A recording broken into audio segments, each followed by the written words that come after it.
আলাইকুম। দেশ এবং প্রবাসী যারা আছেন তাদেরকে সবাইকে ঈদ উল আজহার শুভেচ্ছা ও ঈদ মোবারক। আমি যে কারণে আজকের ভিডিওতে আসছি সেটি বিশেষ একটা কারণ রয়েছে। আমার 24 বছর বয়সে এই প্রথম মিনিমাম যদি 40টি ঈদ করে থাকি, তাহলে এই আজকে 41তম ঈদের মধ্যে আমার পরিবার পরিজন আত্মীয় স্বজন ছাড়া, এমনকি ঈদের জামাত ছাড়া আজকের ঈদ উদযাপন। আজকে বিকালবেলা ঘুরতে বের হয়েছি। যারা ইউরোপে আছেন, বিশেষ করে মধ্যপ্রাচ্যের যারা আছেন, তারা হয়তো ঈদের নামাজ বা সব ধর্মীয় কার্যকলাপ যা আছে সেগুলি ঠিকঠাকভাবে পালন করতে পারেন। আমরা যারা ইউরোপ প্রবাসী আছি তারা হয়তো, আমি এই অল্প কয়েকদিনে আমি আসার পরে আমি যেটা এখানকার যে পরিস্থিতি বা এখানকার যে কালচার, সেখান থেকে আমি যেটা বুঝেছি যে এখান থেকে আসলে আমাদের যে ধর্মীয় অনুভূতি আছে কিংবা ধর্মীয় যে সংস্কৃতি আছে সেখানে পুরোটাই এখানে ভিন্ন। তো এখানে এসে আপনারা আসলে খুব বেশি যে আপনারা ধর্মভীরু কিংবা আপনি নিজে হয়তো চেষ্টা করলে অনেক কিছু পারবেন, কিন্তু মসজিদে গিয়ে নামাজ আদায় করা এই সুযোগটা আসলে খুবই খুবই স্বল্প পরিমাণে। ইভেন আজকে আমার ঈদ ছিল, কিন্তু রোমানিয়াতে বুকারেস্টে অবস্থান করছি। বুকারেস্ট থেকে 30 কিলোমিটারের একটু বাহিরে একটা শহরে অবস্থান করছি, যে কারণে আমি ঈদের জামাতে অংশগ্রহণ করতে পারছি না। তো সেই দুঃখটা নিয়ে আসলে আজকের আসা, আসলে মর্মাহত হিসাবে। কারণ এই আমার লাইফে আমি প্রথম 5 ওয়াক্ত জামাতের নামাজের বাইরে গিয়ে হয়তো এই প্রথম হয়তো ঈদের নামাজ আমি মিস করেছি। এটা আসলে আমার জন্য দুর্ভাগ্যবশত। হয়তো আসলে অর্থনৈতিক একটি চাপ তো অবশ্যই রয়েছে, যে কারণে আজকে এই প্রবাস জীবন বেছে নিয়েছি। যারা পরিবার পরিজন এবং আত্মীয় স্বজন, বিশেষ করে ফ্রেন্ড সার্কেল, আপনারা জানেন যে আমার একটা পলিটিক্যাল ব্যাকগ্রাউন্ড ছিল।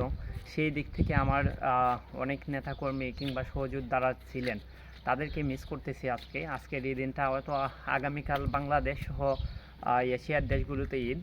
তো আমি আশা করব যারা ইউরোপের প্রবাসী আছেন যারা, তাদেরকে বিশেষ করে যে আমরা যারা এখন তো আমরা একটা ফ্যামিলি হয়ে গেছি, অনেকেই আমাকে ইতিমধ্যে আমাকে নক দিয়েছেন, বিশেষ করে ফ্রান্সের মুজিব ভাই। তো যিনির মাধ্যমে আসলে উনি আমার এলাকার একজন কৃতি সন্তান, উনি বিশেষ করে আমাকে অনেকবার কল দিয়েছেন যে মন খারাপ করার কিছু নেই, আমরাও আসলে প্রবাসী যারা, তাদের ঈদটাই এরকম। আসলে বাংলাদেশের যে ঈদটা, এটা আসলে এখানকার ঈদ পুরোটাই ডিফারেন্ট। এখানে কোনো ঈদের কোনো আমেজ নেই। এখানে আসলে আপনারা ছাড়ে আশেপাশে দেখতে পাচ্ছেন বিশাল বিশাল অট্টালিকা আছে, হয়তো দেখতে ছবির মতো সাজালো গুছানো, কিন্তু আসলে এই নিষ্পাপ এই, আমি জানি না কেন জানি প্রাণবন্তর না। বাংলাদেশের আপনারা গ্রামে যান কিংবা যেখানেই যান, সব কিছু প্রাণবন্তর, কিন্তু এখানে এরকমটা না। মানুষ চলছে একদম যান্ত্রিক অটো মেশিনের মতো। আপনি কাজও গেলেন তো কাজই করতে থাকেন, আপনি বাসায় আসলেন, ফোন নিলেন, ফোন নিয়ে এইটাই জীবন হয়ে গেছে। আমিও মানিয়ে নিচ্ছি, হয়তো আমি জানি না কতটুকু পারবো।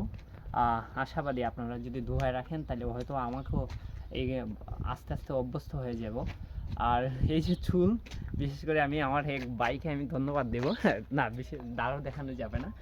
এই ফার্স্ট টাইম আমার ভাইয়ে, আমার এক কলিগ, উনি আমার চুলটা আজকে কেটে দিচ্ছে, কারণ এইখান থেকে একটা সেলুনে যেতে পারছি না, আর সেলুনে যেতে হলো 150 লি লাগে চুল কাটতে।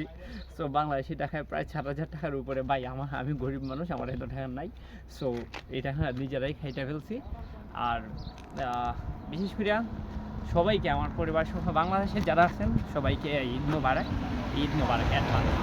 যারা আগামীকাল ঈদ করবেন, পশু কুরবানির মাধ্যমে, আপনাদের পশু কুরবানির মাধ্যমে আমাদের যে পশুত্ব রয়েছে, মনের ভিতরে যে হিংসে বিদ্বেষ, পরস্পরের যে দ্বন্দ্ব রয়েছে, সেটা যেন কালকেই আমরা কুরবানি দিতে পারি, দিয়ে আবার সম্প্রীতির বার্তা নিয়ে ঈদ যে একটি আনন্দময় একটি উৎসব, মুসলমানের একটি সবচেয়ে বড় উৎসব, সেটি যেন সুন্দরভাবে আমরা পালন করতে পারি। কারোর সাথে বিদ্বেষ নয়, সবার সাথে সম্প্রীতি বজায় রেখে আমরা এগিয়ে যেতে চাই। আমাদের দেশটা আমরাই করব। আমরা অনেক অভিযোগ আছে দেশ সম্পর্কে, অনেক নেতাকর্মী অনেকভাবে অনেক এই সরকার নিয়ে ওই সরকার নিয়ে অভিযোগ আছে, কিন্তু আমি আমার দেশটাকে ভালোবাসি। পরিশেষে আমার দেশটা মঙ্গলজনক অবস্থানে থাকুক, আমি আমার দেশের জন্য, আমার পরিবারের জন্য আমি আমার এই ঈদটাকে না উৎসর্গ করলাম। পরিশেষে ভালো থাকবেন। আল্লাহ হাফিজ।